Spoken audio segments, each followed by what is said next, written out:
We're live. Facebook, hi, it's me, Linda Marcus Smith. Boy, have we got a cast of funny people to make military people laugh. And everybody on here is very accustomed to military and military comedy. Today, we have 5 people who are veterans and one who was a military brat. I guess you're always a military brat. It always gets labeled that way. So we have all 6 of us willing to do clean comedy, politically correct, non-triggering. Share this with veterans, you guys. Let's make them laugh. And like a few of us are from Veterans of Comedy, which means we believe in leaving no laugh behind and helping our military veterans heal through laughter. So share it for that reason too, you guys. Anyway, enough from me and my little TED Talk. I would like to give this show to my amazing co-host of the day. OMG, she's my co-host all the time on Saturdays, and I love her. She's so funny and such a great co-host. You gotta meet her. Here she is for you now. Liz Freesius. Keep it going for our host, Linda Marcus Smith. On Facebook, and huge shout out to our sponsors, Aha Broadway. They are looking after all of us veterans out there, helping us heal through laughter, love, and all sorts of the arts. So if you're interested in them, look them up online. Aha Broadway are fantastic sponsors here at Veterans for Military. We got a fantastic lineup today. Here's the thing. Among our crew today, we've got a military brat. I love military brats. I was one. I grew up in the Navy. But here's the situation. Most kids in America get hometowns. Military brats, we grew up with a map, a compass, and our personalized game of Where's Waldo.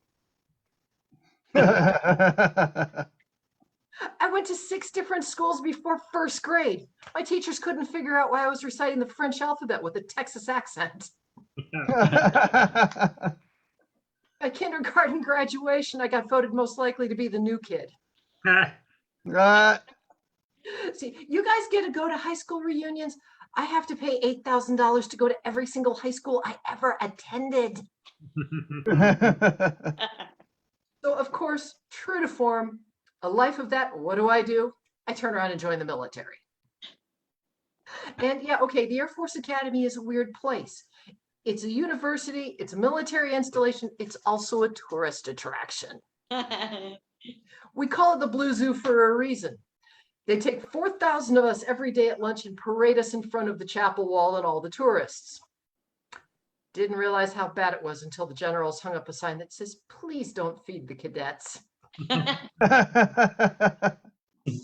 4 years of that, you get a degree in how to kill people and break things. I love being military, though. I absolutely loved it. The worst thing is having to go home and explain to civilian family members what a military job is. Go to visit my husband's family, and here's Aunt Vera, 3 sheets to the wind, enlisting. "Liz, I haven't seen you in so long. Will you keeping yourself?" I said, "Well, Richard and I are in the Air Force." "What's that?" "He's flying tankers." "Oh, so he's a gas station attendant, is he?" "Well, my was just made night manager of Circle K." "He needs to quit being a bub, go into management. You got any kids?" "I'm a squadron commander. I've got troops. They wreck the cars and knock up their girlfriends the same as any teenagers." "Oh, well, my Jimmy just had his 6th. My husband's cousin Jimmy's a total bum. He's got 5 girlfriends. He doesn't pay child support for any of these kids." "Well, yeah, it's a biblical thing." "Well, the Bible says be fruitful and multiply. It doesn't say anything about paying child support." Oh, see, the worst thing about it, I love being military. I spent over 30 years of my life in the military. We actually started out, my husband and I, between the 2 of us, we've been together 28 years. We had 16 total deployments. Yeah, I've learned something. Anybody who says all's fair in love and war has never been in either one. In our case, absence makes the heart grow fonder. Unlike the 60% divorce rate where abstinence made the heart grow wander. The express lane from courting to divorce courting. Civil match? Not likely. See, the toughest thing about it is, most women, when they go to get married, they get married in a wedding dress. I got married in Kevlar and combat boots. Most young ladies keep makeup in their makeup bag. I had camo in mine. The toughest thing about it is I struggle to understand civilians. I really do. I spent 30 years on active duty. They spent 30 hours on call of duty. I was keeping up with the CIA, the DIA, and the NSA, and apparently I was supposed to be keeping up with the Kardashians. The only similarity between the CIA and the Kardashians is when you see them on TV, you know you're going to be looking at a big ass. Yeah. The toughest thing about that is when I went to get out, of course they sent me to TAP. I think every military member gets sent to that now. And I'm sitting down and one of the guys looks at me and says, Liz, what are you good at? I said, killing and bombing. He said, stand-up comedy? I said, sign me up. Well, ladies and gentlemen, it has been fun being the co-host here, but now let's put our hands together. Coming to the stage, our opener, Brian Barbecue. Yay! Awesome. Thank you so much for having me. This is the best show I've done all day today. This is great. This is what I wore to my wedding too, let's say. I definitely wore a lot of flannel, so that's really good. I've been married for not even a year. And you know what's funny about being married, I guess, as I start a stand-up set, is that it's all the advice I got before I got married from my married friends. I love finding out which isn't true and what is true. And I think the one that was never true to begin with, and now I'm finally realizing that, is all my friends that were like, oh, dude, marriage is so great. You never have to impress anybody ever again. And I would argue that is called being single, where you have to never impress anyone again. I would say marriage is the exact opposite, where you have to impress the same person every day with new and creative ways because they know all of your tricks. So I don't know. That was just fun for me for no reason. All right. So a little bit about me. I have a pretty mixed background. My mom is from Turkey. And my dad is from Veal Parmesan, so that's a little bit about me.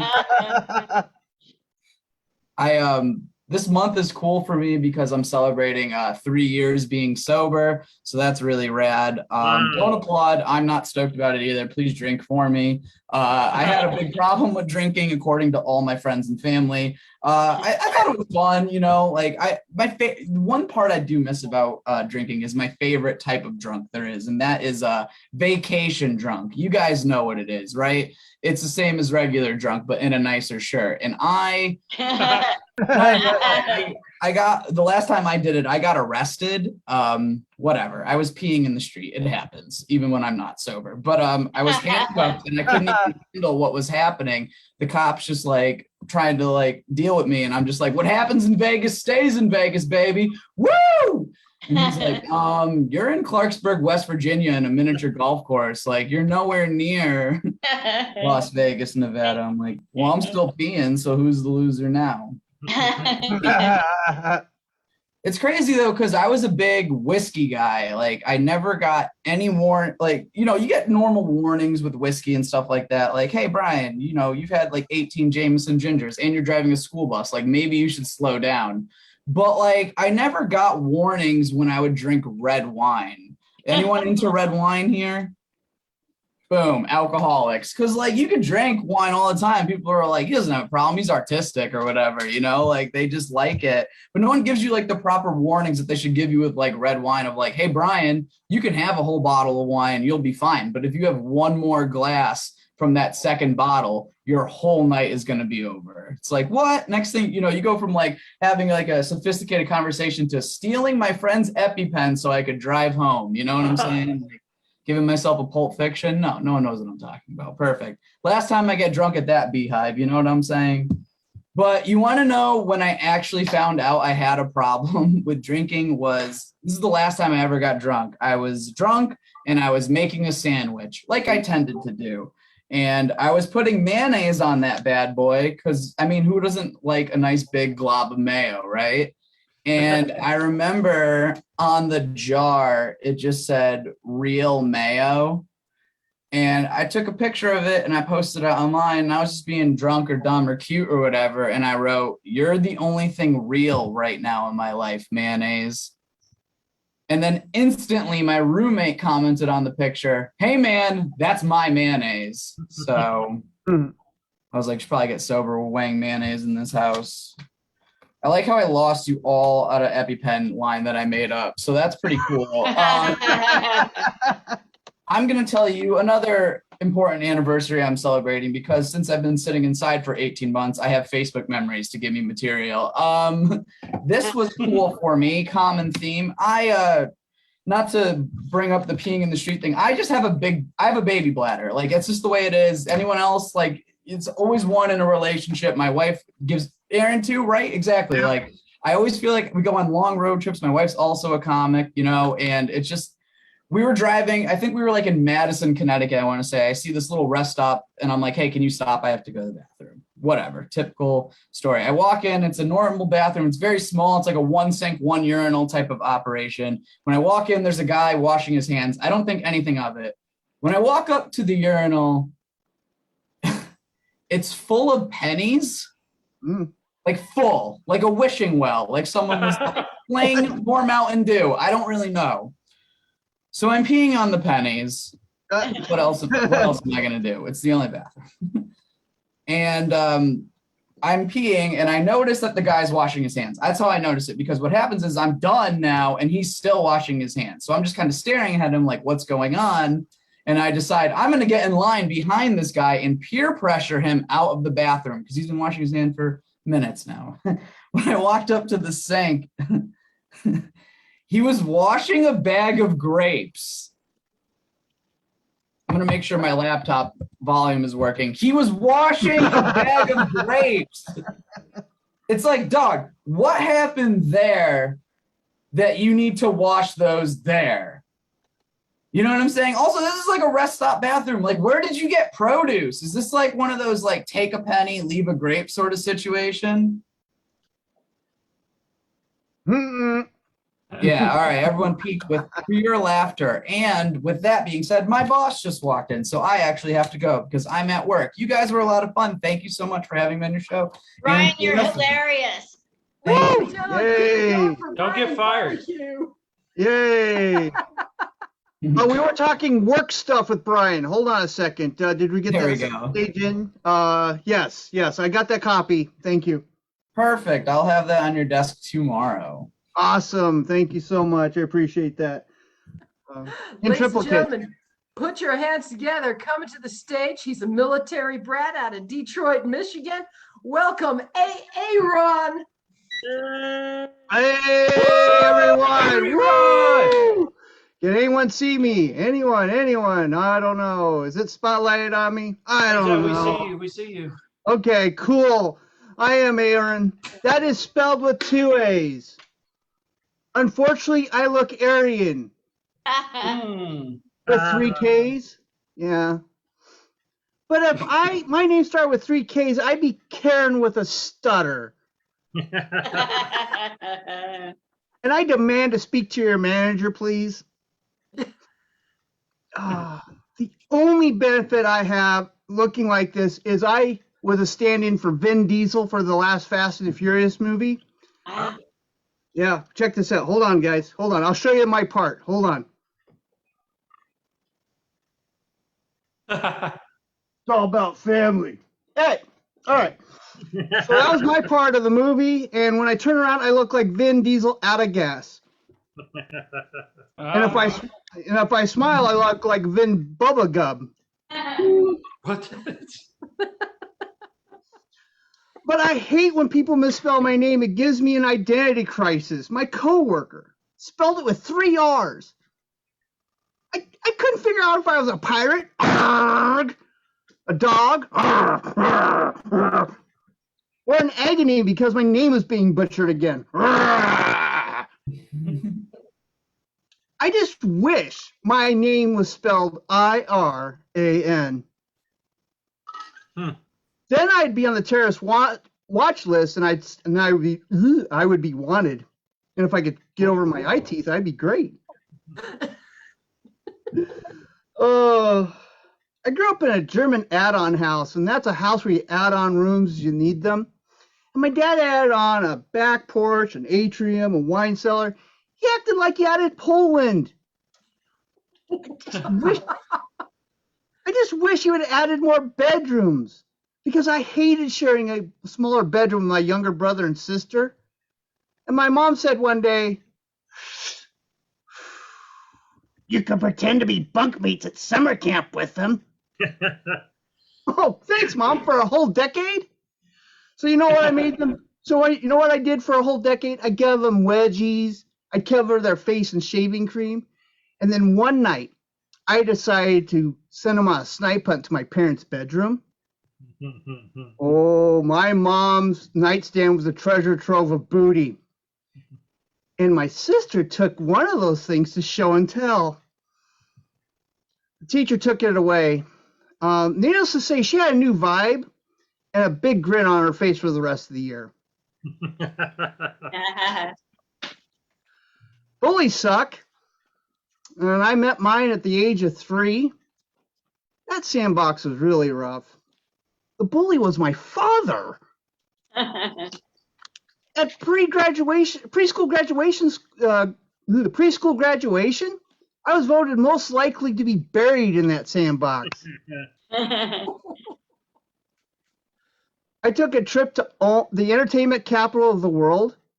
You know, Omaha, Nebraska. You know what they say? What happens in Omaha is forgettable. I've taken more exciting trips over my own 2 feet. One of the flights out there, the pilot said, "Ladies and gentlemen, as soon as we fill up the plane, we'll be taking off." The lady next to me said, "Well, I hope they didn't overfill the plane. I didn't see any jerry cans on the tail fin." What? I can you imagine the flight attendant doing this? And you take care of the emergency exits, and you, sir, you get to take care of the mid-air refueling. Yeah, you imagine this guy? Oh, I'll be happy to. I've been training for this for a whole life. Hold my beer. Oh. Yeah, you know what? I ended up at a layover in Houston's smallest unknown airport, Hobby. I knew I was in trouble when we landed, and the planes were 1/24th the scale. And little Billy said, "I can fly planes too." I was our captain. But you know what? The prices of the drinks were 3 times bigger. I guess they were compensating for something. I've never, ever eaten a worm in my tequila. He's already depressed and drowning his woes in liquor already. Both sides of my family are alcoholic. Most of my relatives were pickled when they died. They were buried in Vlasic caskets. Alcoholism does skip generations. My generation is the designated drivers. I'm really a light drinker. I can only handle 2 light 60-watt bulbs. I married into some alcoholic family. In fact, the last funeral, they were drinking in the funeral home's parking lot. It was sponsored by Smirnoff Vodka. The casket would make any NASCAR fan jealous. It was sponsored by Coors Light, Jack Daniels, and Mad magazine. I have 2 T-Rexes that live with me. Oh, come on. I know. I see the eye rolls. They're 2 lazy teenagers. They can't do anything useful. They flail around. And if you ask them to pick up trash or a mop or a job. One tried construction, but he couldn't reach the rungs of the ladder. Yeah, he actually works at a taco stand. Just don't ask for a bowl. I have sleep apnea, and that's when you stop breathing while you're asleep. Symptoms include gasping and snoring, and while your spouse is putting a pillow over your head. My doctor said, your treatment includes a new CPAP machine, a box fan, and a divorce attorney. Oh, I'm so lazy. I work from home now. It's a great way to sleep on the commute. I ordered lunch and had to go pick it up. And on the main drag, a Buick Riviera cut me off. I saw red and stalked that car to Bed Bath & Beyond. And a 7-Eleven jerky stick with white fuzzy mold emerged out of the driver's side car. And I yelled at her, "Why were you in such a hurry to go Bed Bath & Beyond?" And she responded, "They had a sale on hot dog and burger candles." So you're saying I almost died so you wanted to have your house smell like an outdoor grill? Oh, that was terrible. You know what? I'm going to end my set here. I appreciate your time. Thank you so much. You know what? My wife has been trying to crush my hopes and dreams. She crushed my car. She crushed my glasses. And she keeps crashing my dreams of being a stand-up comedian. I've been Aaron. Thank you for the time. Back to you guys. Keep it going for Aaron. Woo! And when is your next set? Where are we going to see you next? Tonight at 7, This Justin News Comedy Club show, Labor Day weekend. If you want in, please DM me for the link. That is how you get into this Saturday at 7 o'clock tonight.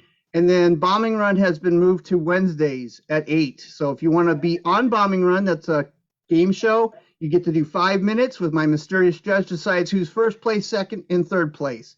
So if you want on that show, please DM me for the link. And ladies and gentlemen, put your hands together. We got a special treat for you tonight. She is the host here at Veterans for Military. She's also an incredible interviewer and stand-up comic. Put your hands together for Linda Marcus Smith. Woo! Hey guys, it's so great to be around people I have so much in common with. Oh my gosh. You know what? I've been aging. Yeah, I've been busy aging. Is anybody else getting older? We all are. There we go. Yeah. This is my most relatable thing I ever said. Yeah. Oh my gosh, I'm from a very, you probably never heard of my city in the news at all. Portland, Oregon. Yeah, they took the Nike saying too much to heart, just do it. Very progressive there. Look at me. Do I look progressive? No. The most progressive thing I ever did is get osteoporosis. Now that's progressing. I won't even spend 15 minutes on the phone to save money on car insurance because I don't know where I stand with even price guns. Not doing it. Oh my gosh. Yeah, I did one time, almost reached over the counter and grabbed a Portland hipster barista, wanted to bring him really close and kiss him. Almost. Because he told me I looked just like Marilyn. I was like, oh my God, she was so, and he says, no, Marilyn Manson. You look just like Marilyn Manson. That was a rough day. I had to get new makeup, I guess. Haven't heard that compliment in a while. But yeah, Portland, I don't think I look like Marilyn Monroe. I'm a realist, If you took the best photo of Marilyn and age progressed it up to today, I look way hotter. Okay, that got no laughs. Probably because you think it's true. Okay, I get it. Yeah, I think I look more like if Marilyn had really had a sister who really couldn't act and really couldn't sing, and she had to pop out of a cake and sing happy birthday to Ted Kennedy. That's who I look like. Have you ever sung happy birthday from the bottom of a lake? If you're not laughing, you gotta Google Ted Kennedy. Yeah, oh my gosh. So Portland, we have a VA hospital. Back when I lived in my hometown, we had have a hospital there. And a lot of funny things happened in my VA hospital, I gotta tell you. There was a waiting room full of men, as they would have it, in the pharmacy, right, Liz? Oh, yeah. And everybody was following perfect protocol, right? Even me, for some crazy reason. I pull a ticket, I get a number, I sit down and wait. They call me up for my acetaminophen. And they want to know if I would like to have a pharmacist consult for my basic over-the-counter free medicine. I know. And then it dawned on me, I have no idea how much you could take to blow out your kidney. So I got to ask. And I go back and I said, you know what? I want to get a consult. So this man waddles up to the counter, in the good, slow government pace. You got it, Liz. And he says, can I help you? Now I got to make it sound important in front of a whole waiting room full of men. And I can do it. And I said, excuse me, how much of this, and I'm holding up the bottle of acetaminophen in front of all the men, how much of this can I take in a day? How much of this can you take in a day? Was the actual words. And he said, don't worry about it. It's just a job. And he turned around and left. I have to find a way to say that joke that works. But in the meantime, oh my gosh, I went to the eye doctor. I'm sitting in the waiting room. This little lady comes out in a white jacket and calls my name. And I go, are you the doctor? I don't know what's wrong with me. I must be like an old person to ask it. She says, yes. I said, okay. So we go in the room and she takes out a little tiny cleaning instrument out of a packet about this size to clean the goggles you have to look in. I'm like, we're going to be here till Christmas and it's January. And she's going like this cleaning. She gets done.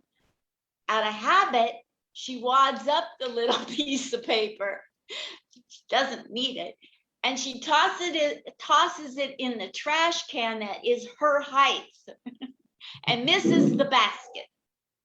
Whips around, looks at me and says, how's your eyesight? I didn't hold back. I had a smart remark, but we'll pass on that because this is my clean set. Yeah.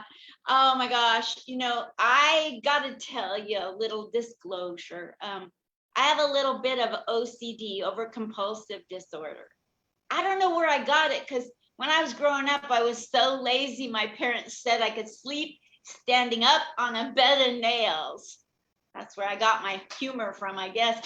But OCD, my OCD is so bad, I won't do an interview or a comedy show unless everything in my house is in perfect order. That's the only way I can get rid of the cockroaches. They're like, we are not going in that house. So if you have cockroaches, try it. They like skedaddle. I'll end my set on cockroaches. Thanks, you guys. I'm Linda Marcus Smith. Give it going to Linda Marcus Smith. And where can we find you at? When is your next show? And when is your next interview? Today I have 2 interviews, one at 1:30 Pacific and one at 2:30 Pacific. So I'm really excited about those 2 interviews, some young up and coming comics that are coming on. And I love getting to know them so that you guys can get to know them and support them.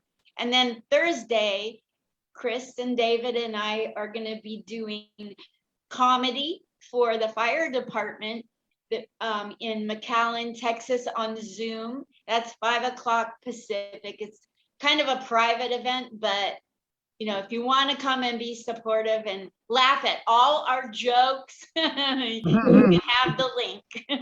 Right, David and Chris? Absolutely. Super. That's it. That's where you can find me. Thank you, Liz. Keep it going for Linda Marcus Smith. Coming to the stage. He was in Midland, Odessa last night, and he joins us here this morning. Veteran of comedy, put your hands together for Chris Crawford. Oh, ladies and gentlemen, how are you guys doing? Now, Right. they like to introduce me as Chris Crawford of the Veterans of Comedy, or Chris Crawford, San Angelo's own.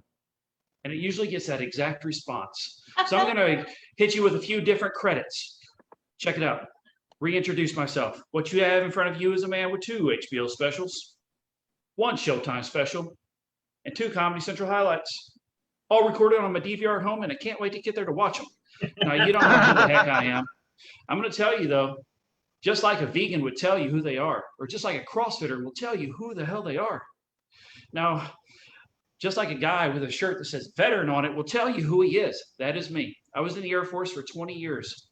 It made me a very special type of veteran, the type of veteran that believes the word veteran should never be abbreviated to the word vet. You see, vet can mean so many different things. It can mean prior service member. It can mean animal doctor. It can mean Corps vet. It can even mean a person who has a lot of experience in their profession. Now, my father-in-law, he was in the service. So was his dog. So in theory, I, as a vet, could help a vet take his vet to the vet in a vet, like a vet. Right. Some of you guys are looking at me like, how did I get on this show? And I'm going to tell you, I was vetted. Oh, man. Oh. Now, like most military people that live in San Angelo, I'm not from here. I'm a transplant. So when I go home for the holidays, I really have to go somewhere. And I go all the way back to a place called Cooter, Missouri. Yeah, I said Cooter. It's a nice place in a backwoodsy, rednecky sort of way. But I do love being a Cooter. I'll tell you that all day. Now, anytime I go home, anytime I go home, me and my family, we take a trip over to the department store, the only department store in Cooter. And when I say department store, what I mean is the Dollar General. And when I say my family, I mean my nieces, my nephews, my aunts, my uncles, my grandma, my grandpa, my mom, my dad, my brother, my sister, my kids, and my wife. One great big redneck mecca right over to the great department store of Cooter, Missouri. Now, the last time we made such a trip, my youngest daughter, she began to act out, the way they do. And I was going to try and crush at the lowest level, bend down, have a conversation with her. Now, before I get too far into that, I'll tell you, military members, depending on when they serve, they have their own world problems to think about, their own war. Mine happened to be the war on terrorism. With that came some common misconceptions. People believe that Middle Easterners raise their kids to be terrorists. That's not true. All kids are terrorists. Just in America, we like to train it out of them. Now, let me get back to my conversation with my child. I got down about eye level. I was going to try and crush it at the lowest level. She began to make demands. Well, I don't negotiate with terrorists. So I scooped her little butt up. I'm going to take her out to the car. That's the known penalty. She doesn't want this, so she's squirming and she's fighting me a little bit. So like any good dad would, I threw up over my shoulder and I quickened my pace. Then she began to really fight. Arms this way, legs that way, really giving me hell. And I'm okay with this. But then my child, she did the unthinkable. In public, she cried for help. Ooh. She was all, help me, help me, help me, help me, help me, help me. About this, guys. I'm a middle-aged man in your small community. You don't know me. I'm damn near running for the door with a small child draped over my shoulder, kicking and flailing, fighting for its life. And I'm about, help, help, help, help me. Man, in Texas, I'd have been shot. I couldn't get out that door quick enough. I damn near sprinted across the parking lot, got to the car, opened the car door, went to put her in. She didn't want to go in. She's holding onto the door frame with all 4 limbs like that. And I'm pushing on her torso, pushing on her torso till her little limbs just give out. Get her to a car seat, tie her down like a damn hostage. Stand up, look around, hundreds of spectators. Some might call them witnesses. Not a single one of them challenged me. You know why? Because they know all kids are terrorists, not to be negotiated with. Oh, man. No, we say that, but we know it's not true. You know it's not true. You see, we do negotiate with our kids. In fact, we give them their own rules to play by. For instance, if a child were to throw out its arms and run into a room and go pop, pop, pop, pop, pop, pop, pop, look up and declare, "I'm a helicopter." You know what you'll tell that kid? Yeah, you are. Be anything you want to be. But Lord forbid I, as a grown man, should throw out my arms, run into a room and go pop, pop, pop, pop, pop, pop, pop, look up and declare, "I'm a helicopter." People say mean things like, "Get away from me," or "We should see other people." Oh, man. Oh. No, I'm going to tell you, last week I was a little bit out of pocket. Not pocket, I guess out of pocket means broke. I was out of place. I actually had to go back home. I went back home to Cooter, Missouri for a wedding. And I don't know if you know this, but even really highfalutin affairs, when it happens in Cooter, it's country as hell. All right. We drove on to probably the nicest venue I've ever been to. They owned a lot of land. And when you own a lot of land in Cooter, you rent it out to farmers, which meant I drove through corn.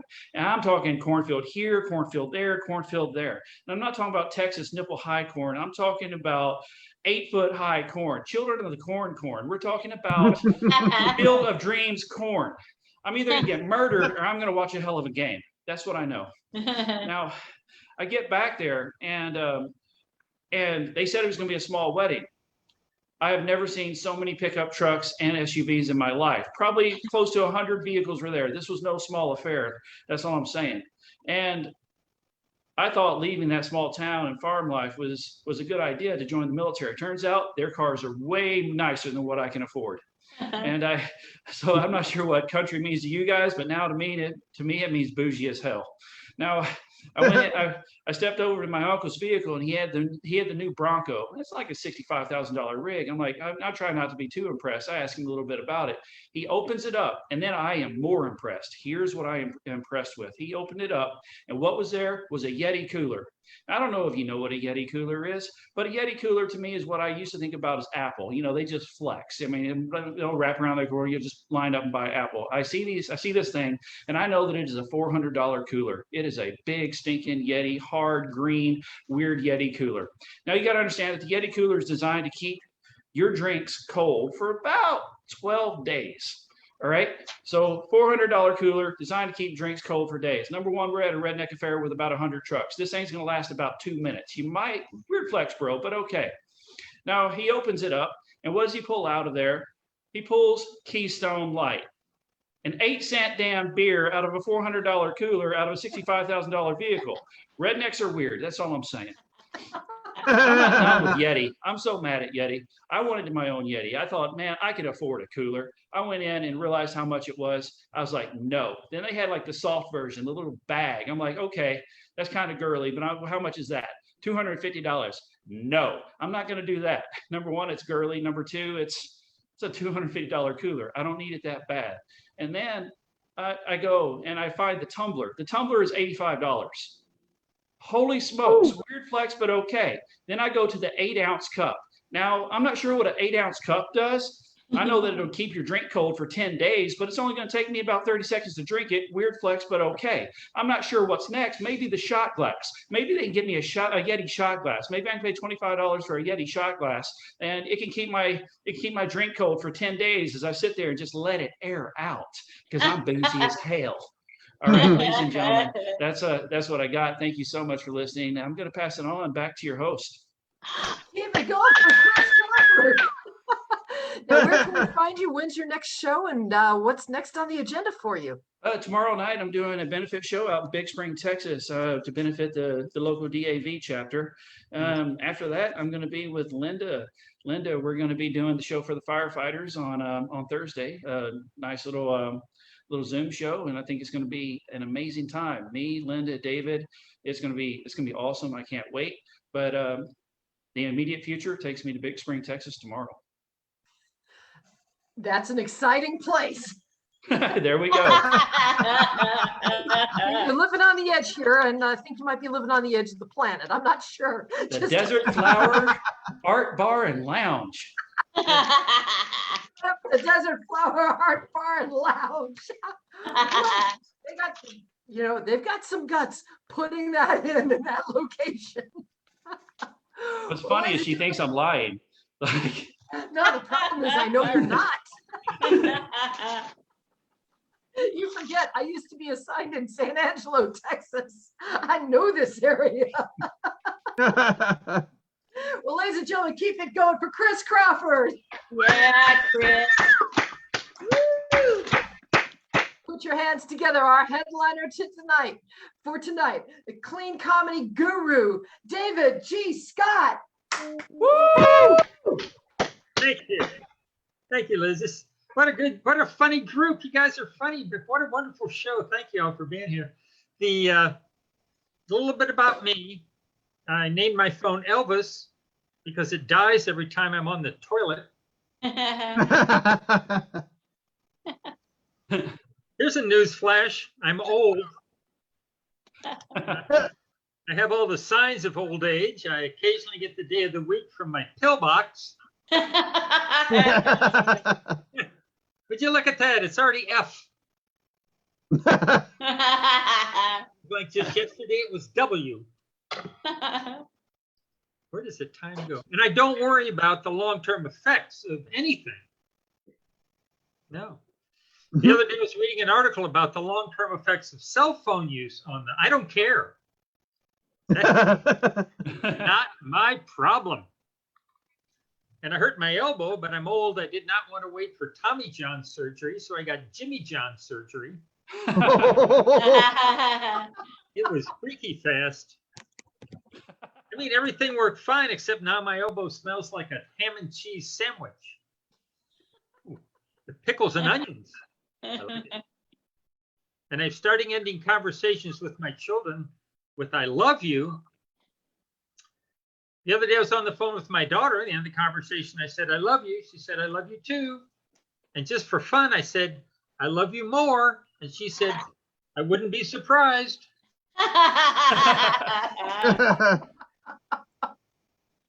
And I started to go to venues that cater to my demographic. There's a new one in Kansas City.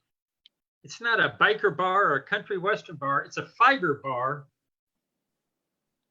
You walk in, it's well lit. All the tables are wheelchair accessible. Little Barry Manilow playing in the background. Nice. They have a limited a la carte menu, but they do have tapioca, broth, pudding, anything that can be eaten with or without teeth. And at the bar, they have a full complement of vitamin waters, herbal teas, but their signature drink is Jello shots made with lime, Jello, and prune juice. Ooh. Yeah, they call it the shooter. Oh. Anyway, a little bit more about me. I have questions. Exactly how dead is a doornail? If I only had one word to describe myself, it would be not very good at following directions. My two favorite kinds of songs are love songs and songs that welcome me to the jungle. The other day, I ate an entire can of Pringles, and it was very disappointing. There were only 3 of them, and they were all tennis ball flavored.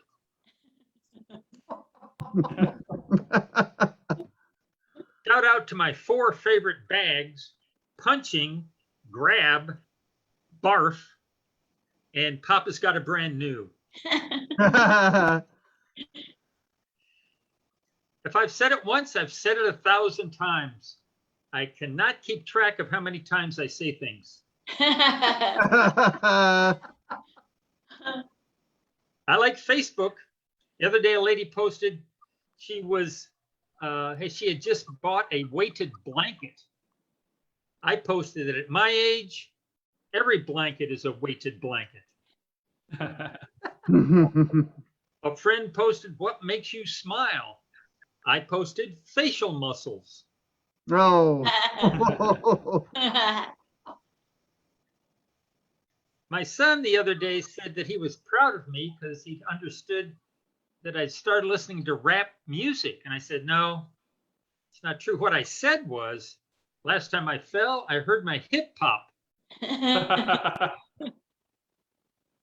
I did not name my son Harley. I did not name my son David. I wished I'd named him Harley, because then he could introduce himself as Harley, David's son.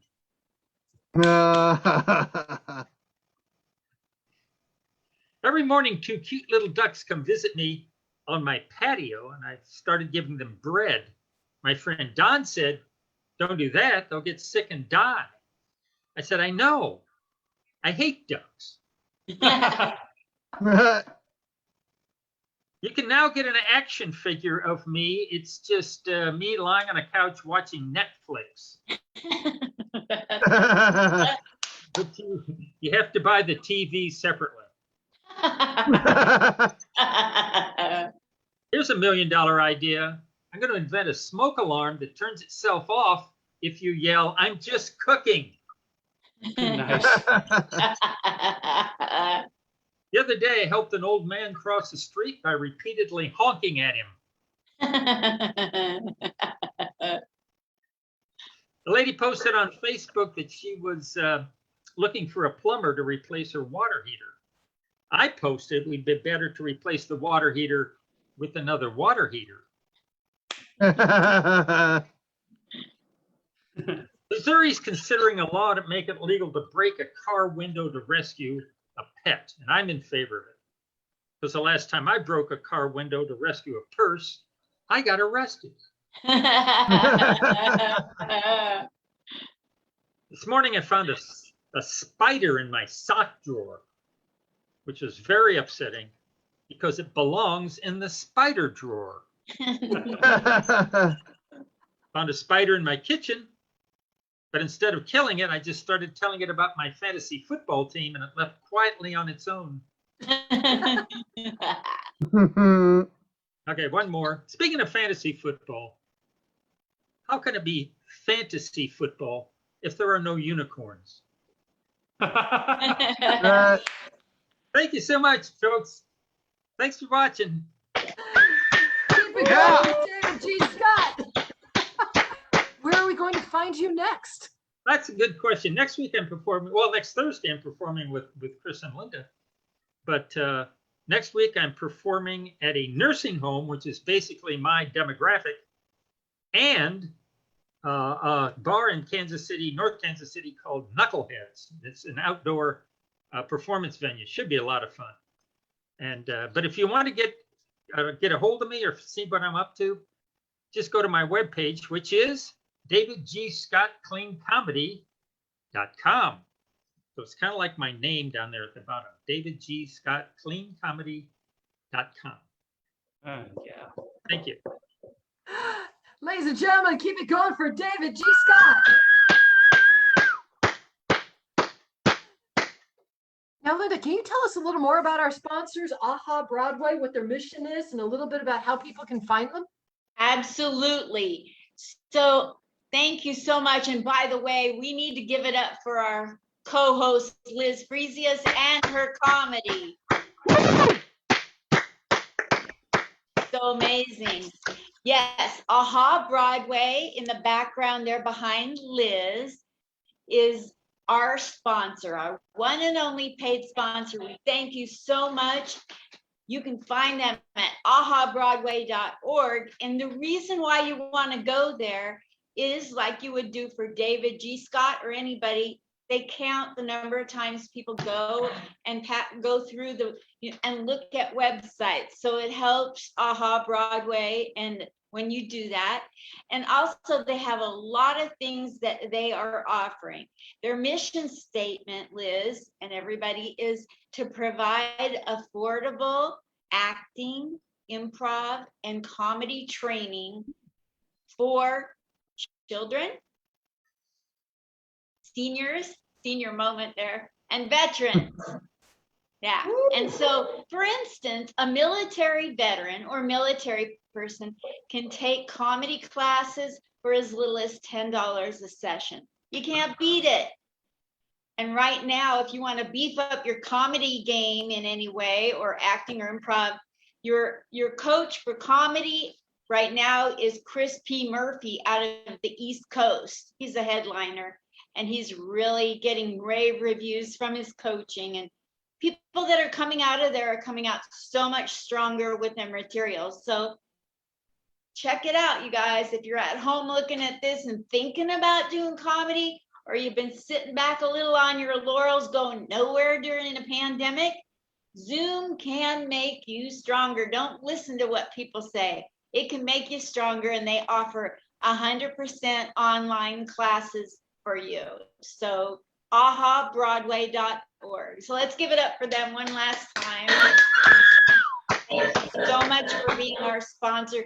You make it possible for me to give $10 to everybody that comes on here and actually throw money to the co-host. So Chris is my co-host on Fridays, and we're changing the time on Friday till 11 Pacific, 1 Texas, 2 Eastern, to be the same time we do it with Liz and I co-hosting with each other on Saturday at 11 Pacific, 1 Texas time, 2 Sullenberg River time, East Coast. So are we moving that to Sunday? Oh, I meant Sunday. So it's going to be Saturday and Sunday. Thank you, Chris. I still have a residual brain injury. Can anybody tell? I'm trying my best. Thank you, Chris, for catching that error. So Saturdays at 11 with Liz as my co-host, Sundays with Chris Crawford at 11 as my co-host, Chris. Thank you. So I just want to wrap it up for everybody at home. The comedians that we had were Brian, what was his last name? Barbecue. Brian Barbecue is his stage name, I assume. Hella funny. He was fabulous. Then we had A.A. Ron. There he is. Military brat, knows all about the military from a great perspective, brought the funny to the farm. Nice. Then we had Liz Freesius, co-host and super funny comedian. Oh my gosh. Check her out, Liz Freesius. You want to get a hold of her. Chris Crawford, oh my gosh, from Veterans of Comedy, all over the Texas, probably tri-state area around Texas. He loves to drive. Book him. Book everybody on this show, you guys. Reach out to us. So that's Chris Crawford with the blue hat there. And then we had David G. Scott, cleancomedy.com at the end. And somewhere in there, we had this little old lady from Portland, Oregon, originally, me, Linda Martin Smith. Thanks, you guys. This Marilyn. is so awesome. Thank you so much for watching. And if you're at a military company or organization, share this away and let's help heal. Like the Veterans of Comedy say, let's not leave any laugh behind. And reach out to Veterans of Comedy for bookings as well. They do a bang up job. Right, Chris and David? Oh, heck yeah, they do. Thank you so much, everybody. I'm going to go shut off Facebook. And if y'all want to stay here and chat, I'll leave it open for a bit. So Cool. I think I can figure out how to do that. There. Should be.